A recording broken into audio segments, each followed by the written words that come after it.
Y vaya amigos, que otra vez me da un gustazo volverlo a ver aquí en su casa frente mío rompiendo barreras. Yo soy Arte y presento Arte con Arte, esa sección donde esa expresión, porque siempre lo he dicho, es más fácil hacer arte que ver a un psicólogo. Hace tiempo, permíteme anunciarle, tuve el placer y el honor de estar en un musical que se llamaba Let It Go Fly para César Chávez, el agricultor que peleó por los derechos agricultores y de los campesinos. Y tuve el honor de participar al lado de un gran talento y una gran persona que se llama Charles Castillo. No puedo contar con él. Charles, ¿cómo estás? Estoy bien, es un placer estar aquí con ustedes, pero no me mandaron la carta o el mensaje porque mira nomás, ustedes están en trajes negros, en camisas rojas. Es que era un complot, eres la víctima. William, ¿cómo está? Estamos muy bien estamos. Como ustedes saben, William estuvo con nosotros en nuestro último episodio y tiene mucho talento que dar y hoy nos trae una sorpresita de la cual hablaremos en unos segundos. Charles, ¿por qué no nos cuentas de lo que vas a hacer hoy? ¿Qué vas a hacer hoy? Bueno, tengo algunos poemas que quiero hacer hoy, pero la cosa es que para mí es más fácil expresar mis sentimientos en inglés. Y tengo una poema que se llama Abuelita's Hands. Es una poema sobre mi abuelita, porque cuando yo tenía como 10 meses de edad, mis padres se separaron y me mandaron a vivir en un pueblito con mi abuelita. Y ella me enseñó mucho. Y siempre pienso en ella, porque aunque ella sufrió mucho en su vida, también tenía mucha experiencia y siempre me daba consejo y todo eso. Y escribí este poema para Qué bueno abuelita. que te acordaste de tu abuelita y le escribiste algo bonito, seguramente que sí. ¿Empezamos entonces? Ok. Abuelita's hands. I remember Abuelita's hands, old and strong, and I wonder how they held on for so long. Hands that saw far more than do most people's eyes, held so many babies, wiped away so many tears over the course of nearly 90 years. Abuelita's ancient hands, shaky, thick-veined, and liver-spotted, were young once. Abuelita's hands knew how to play. Those hands picked a dandelion from the grass, made a wish, and blew away cottony seeds into the wind. They reached up for her father to pick her up and swing her onto his shoulders. These hands hugged her mama and wiped away tears after she scuffed her knee. Abuelita's young hands bounced the ball and scooped up jacks, twirled a jump rope, threw dirt clods, and nimbly tossed the rock into the next box as she played hopscotch. They kept unison rhythm between her knees and the hands of older primas as they chanted and played clapping games. But Abuelita's hands, her young hands were no stranger to work. On the rancho, if you didn't work, you didn't eat. These hands toiled in the fields, picked chiles and chopped cotton under brutal summer sun, slung bales of alfalfa, fed chickens, hauled firewood, collected eggs, and slopped the hogs. These hands, my abuelita's hands, knew how to plow, knew how to sow seed, and knew how to harvest. Her hands lifted the heavy boards of acequia locks to let in the brown irrigation water until all the rows in the milpa were filled. Her hands could swiftly strike a crop-raiding crow with a rock from 30 paces distance, or clasp patiently together in a straddled stream until they tossed an unsuspecting trout into the air and onto land. Her hands worked to wipe off excess mud from wooden molds when her brothers made adobes from straw, caliche, y agua, then turned those bricks every day until they were sun-dried and stacked properly.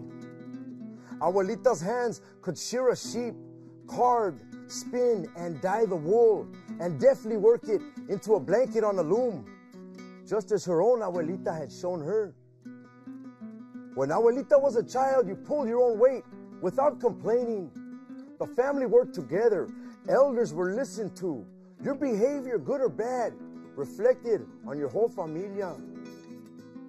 Abuelita's hands shared an adobe house with a dozen brothers and sisters. They worked from sunup to sundown, hauled wood for heating and cooking, had no running water and used an outhouse. Y sabes qué? They gave thanks to God every day for what they had. On a good day, when all her work was done, Abuelita's hands would grip the mane of her father's gray Appaloosa as she swooped onto his back and rode in puro pelo at full gallop, her long hair flowing in the wind. No ladylike side saddle trot for her. These fearless hands could tame any horse in the pueblo. She could shoot a rifle the same way. Her father had seen to that. Each night, Abuelita's tired hands would brush her hair 100 strokes to make it shine, then meticulously roll it into a bun. Her hands would pull back covers, climb into bed next to her sister, then join to pray. She dreamed and drifted into dreams of faraway lands, far beyond the mesas, bosque, and llano that she knew so well. These hands swore they would one day visit those beautiful lands, places she knew about from the books her tío Desiderio gave to her. Grandma's hands, Abuelita's hands, held hope. Abuelita's hands were calloused, were hard, yet bore their own natural beauty. They were not like the pampered, overly manicured hands of spoiled town girls. Girls who considered themselves better than my Abuelita, yet never dared look at her sideways. Abuelita's hands saw her grow from a tomboy into a beautiful young woman.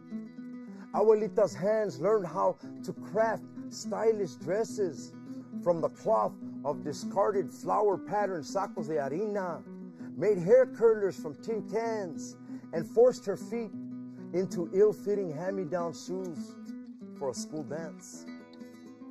Abuelita's hands learned how to quickly apply makeup, lipstick, and mascara once they were outside her father's watchful eye on the way to the Salón del Baile.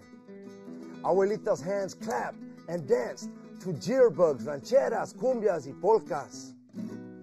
But Abuelita's hands did not hesitate to deliver a cachetada to any boy who tried to grab her the wrong way or get fresh, because she wasn't that kind of girl. Then came the day when Abuelita's hands met another pair of hands, a pair that matched her own. And before long, Abuelita was a woman, and she bore the ring that symbolized that she was the center of our family, the sacred vessel from which all life flowed. In her amazing lifetime, Abuelita's hands raised many children. They lived through the Mexican Revolution, the Great Depression, 2 world wars, Korea and Vietnam. She tragically lost loved ones in all of those. Abuelita's hands grew up in a time, in a place where shootings, lynchings, and revenge were commonplace, where discrimination was the order of the day, and where women were not given the proper respect. Abuelita's hands saw countless loved ones lose hope and fall by the wayside, others discarded in prisons, some lost to drugs and alcohol, and still others brutally murdered. Yet Abuelita's hands were those of a woman who never lost hope, who maintained her youthful spirit throughout and never forgot how to smile. Her hands saw the good in everyone and believed that through faith, love, and hard work, one could overcome any and all obstacles, any adversity.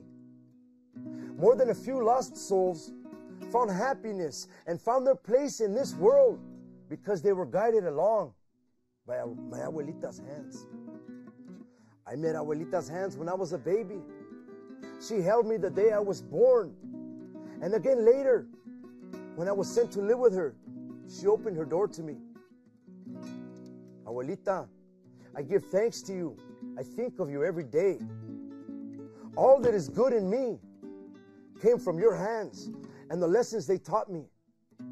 I write this for you, to give you thanks, so you'll know I was paying attention to the stories you told me of how it was when you grow up. I would give everything I own just to sit with you for a while in your cocina